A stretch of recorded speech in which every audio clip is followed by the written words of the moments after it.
आज के इस वीडियो में हम बात करेंगे गवर्नमेंट सब्सिडी स्कीम के बारे में, जो कि प्राइम मिनिस्टर एम्प्लॉयमेंट स्कीम के अंदर न्यू बिजनेस को सेटअप पर मिलती है। ये सब्सिडी 15% से लेकर 35% प्रोजेक्ट कॉस्ट पर मिलती है। अब इसे डिटेल में समझते हैं। सबसे पहले जनरल कैटेगरी के बेनिफिशियरी के बारे में समझते हैं। अगर आपका प्रोजेक्ट अर्बन एरिया में है तो उन्हें प्रोजेक्ट कॉस्ट का 10% कंट्रीब्यूशन देना होगा और उन्हें 15% की सब्सिडी मिलेगी। वहीं रूरल एरिया के लिए ये सब्सिडी 25% होगी। इसको कुछ एग्जाम्पल से समझते हैं। एग्जाम्पल नंबर 1, मान लीजिए राकेश एक रूरल एरिया में छोटा बिजनेस खोलना चाहता है। राकेश जनरल कैटेगरी से बिलोंग करता है। उसने 10 लाख का प्रोजेक्ट प्लान किया है। इस स्कीम के तहत राकेश को केवल 10% प्रमोटर कंट्रीब्यूशन देना होगा, यानी उसे 1 लाख रुपए खुद से लगाने होंगे। बाकी का पैसा बैंक से लोन के रूप में मिलेगा।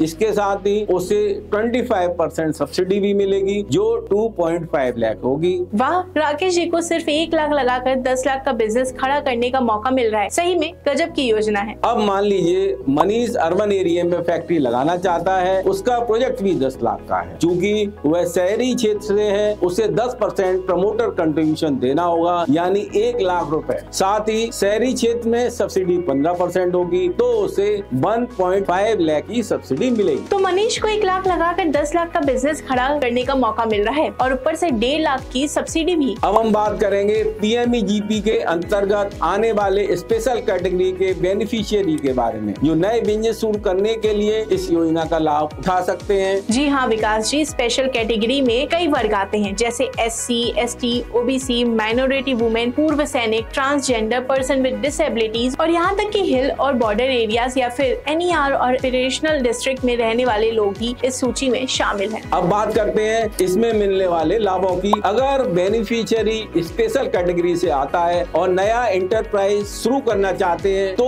बेनिफिशियरी को प्रोजेक्ट कॉस्ट का केवल 5% ही खुद से योगदान देना होगा। सिर्फ 5%? ये तो काफी बढ़िया है। और अगर हम सब्सिडी की बात करें तो इसके तहत बेनिफिशियरी को अर्बन एरियाज में प्रोजेक्ट कॉस्ट का 25% और रूरल एरिया में 35% तक की सब्सिडी मिल जाती है। रूरल एरिया वालों के लिए तो ये सबसे फायदेमंद है। बिल्कुल, PMEGP का ये मकसद है कि ज्यादा से ज्यादा लोग इसका खुद का व्यवसाय शुरू कर सकें और आत्मनिर्भर बन सकें। खासकर उन वर्गों के लिए जो किसी कारणवश पीछे रह गए हैं, उन्हें आगे बढ़ने का एक बेहतरीन मौका मिलता है। अब इसे कुछ एग्जाम्पल से समझते हैं। मान लीजिए रामू, जो अनुसूचित जाति से है, एक छोटे स्केल का मैन्युफैक्चरिंग बिजनेस शुरू करना चाहता है, जिसका प्रोजेक्ट कॉस्ट 10 लाख रुपए है। चूँकि रामू ग्रामीण क्षेत्र में है और SC कैटेगरी से आता है, उसे सिर्फ 5% प्रमोटर कंट्रीब्यूशन देना होगा, यानी 50,000 रुपए। साथ ही उसे 35% की सब्सिडी मिलेगी, जो 3.5 लाख की होगी। वाह रामू जी, 50,000 लगाकर आपको 10 लाख का बिजनेस खड़ा करने का मौका मिल रहा है और ऊपर से 3.5 लाख का सब्सिडी। ऐसा मौका बार बार नहीं मिलता। अब कल्पना कीजिए कि सीमा, जो OBC कैटेगरी से है, एक बुटीक खोलना चाहती है। उनका प्रोजेक्ट कॉस्ट 5 लाख है और वह शहरी क्षेत्र में रहती है, इसलिए उसे केवल 5% प्रमोटर कंट्रीब्यूशन देना होगा, यानी 25,000 ओनली। इसके साथ उसे 25% की सब्सिडी मिलेगी, जो 1.25 लाख होगी। सीमा को तो 25,000 लगाकर 5 लाख का बुटीक मिल रहा है और साथ में 1.5 लाख की सब्सिडी। लगता है बुटीक के साथ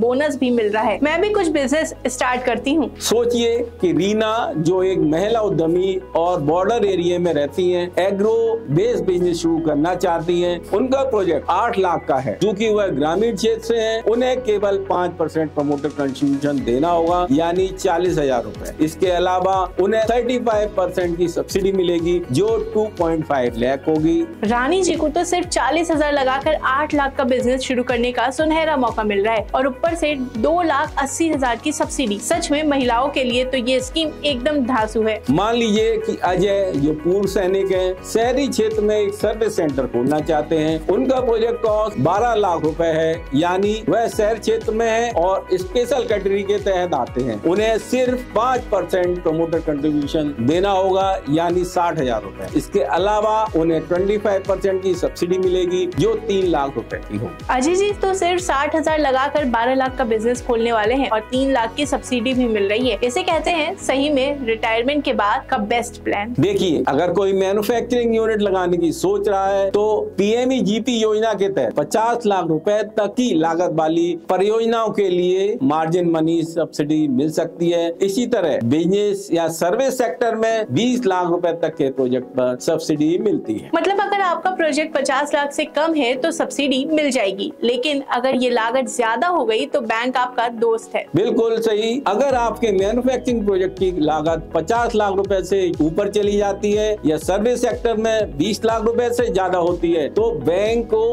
आपको अतिरिक्त लोन दे सकता है, लेकिन ध्यान रहे इस हिस्से पर कोई गवर्नमेंट सब्सिडी नहीं मिलेगी। तो अगर आपके सपने बड़े हैं तो बैंक से सपोर्ट जरूर मिलेगा, बस सब्सिडी सिर्फ 50 लाख और 20 लाख तक के प्रोजेक्ट कॉस्ट तक लिमिट में रहेगी। हाँ, और जो भी अतिरिक्त फंडिंग चाहिए तो बैंक से लोन लेने के रूप में मिल जाएगी। इसीलिए योजना में ज्यादा लार्ज प्रोजेक्ट के लिए भी अवसर है, बस आपको सही फाइनेंशियल प्लानिंग की जरूरत है। मान लीजिए आपका बिजनेस पहले से चल रहा है, आपने PMEGP, REGP या मुद्रा लोन से शुरुआत की थी, अब आप अपने बिजनेस को अपग्रेड करना चाहते हैं तो दूसरी बार लोन लेकर अपग्रेड संभव है। आइए इसे उदाहरण से समझते हैं। मालिनी ने पहले 50 लाख की लागत से मैन्युफैक्चरिंग यूनिट शुरू किया था और अब उसने अपनी यूनिट को अपग्रेड करने के लिए 1 करोड़ का प्रोजेक्ट प्लान किया है। इस स्थिति में मालिनी को 10% खुद से योगदान देना होगा, यानी 10 लाख रुपए। शेष राशि बैंक से लोन के रूप में मिलेगी। उसे इस अपग्रेडेशन पर 15% की सब्सिडी मिलेगी, जो कि 15 लाख होगी, क्योंकि वह जनरल कैटेगरी की बेनिफिशियरी में है। अगर वह नॉर्थ ईस्ट रीजन या हिल स्टेट से होती तो ये सब्सिडी 25 लाख रुपए की। तो मालिनी को 10 लाख लगाने हैं और ऊपर से 15 लाख की सब्सिडी भी मिल जाएगी। मतलब प्रोजेक्ट की कुल लागत का अच्छा खासा हिस्सा सरकार देख रही है। अभी मालिनी का प्रोजेक्ट 1 करोड़ रुपए का है, जो अधिकतम परमिटेड लिमिट है, लेकिन अगर उसका प्रोजेक्ट 1 करोड़ से अधिक होता तो एडिशनल अमाउंट के लिए बैंक से लोन मिलेगा, पर उस हिस्से पर कोई सरकारी सब्सिडी नहीं दी जाएगी। समझ में आ गया, 1 करोड़ तक का सरकार की मदद और उसके ऊपर की लागत पर बैंक का सहारा। शानदार योजना है। अब मान लीजिए मोहन नॉर्थ ईस्टर्न रीजन से है और उसने पहले 20 लाख की लागत से एक सर्विस यूनिट लगाई थी। अब वह इसे अपग्रेड करना चाहता है और उसका न्यू प्रोजेक्ट 25 लाख रुपए का है। मोहन को 10% खुद से योगदान देना होगा, यानी 2.5 लाख रुपए। बाकी की राशि बैंक से लोन के रूप में मिलेगी। चूँकि वह नॉर्थ ईस्ट रीजन से आता है, उसे 20% सब्सिडी मिलेगी, जो 5 लाख रुपए की होगी। अगर वह जनरल एरिया से होता तो सब्सिडी 3.75 लाख तक सीमित रहती। तो मोहन भाई को सिर्फ 2.5 लाख लगाने हैं और 5 लाख की सब्सिडी मिल रही है। मतलब अपग्रेडेशन बिना ज्यादा बोझ के हो रहा है। वाह। और अगर मोहन का प्रोजेक्ट 25 लाख से अधिक होता तो उसे अतिरिक्त राशि के लिए बैंक से लोन मिल सकता है, लेकिन उस हिस्से पर कोई सब्सिडी नहीं मिली। तो कुल मिला के PMEGP के तहत अपग्रेडेशन करवाना तो फायदे का सौदा है। बस प्रोजेक्ट की सीमा का ध्यान रखना होगा और बाकी का काम बैंक देख लेगा।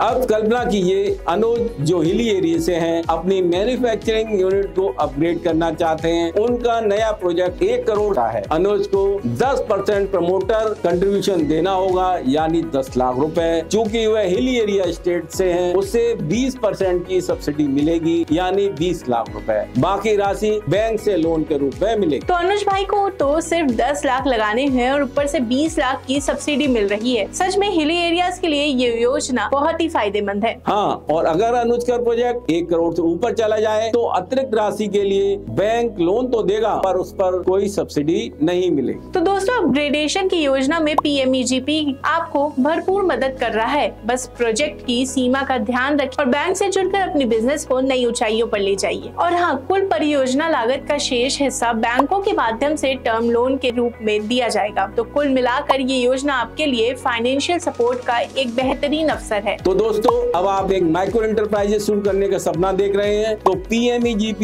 योजना आपके लिए एक सुनहरा अवसर साबित हो सकता है। अगर आप इस योजना के बारे में अधिक जानना चाहते हैं या लाभ उठाना चाहते हैं तो मिलते हैं अगली वीडियो में। और अगर आप इस स्कीम में लोन अप्लाई करना चाहते हैं या प्रोजेक्ट रिपोर्ट बनवाना चाहते हैं तो FinanceSeva.com पर अप्लाई कर सकते हैं या कॉल कर सकते हैं 9863020202 पे। FinanceSeva.com 130 से ज्यादा बैंक, NBFCs और फाइनेंशियल इंस्टीट्यूशन से लोन अरेंज करवाने में मदद करता है। इसके अलावा आपके स्टार्टअप के लिए प्रोजेक्ट रिपोर्ट और पिच डेक की सर्विसेज भी प्रोवाइड करता है।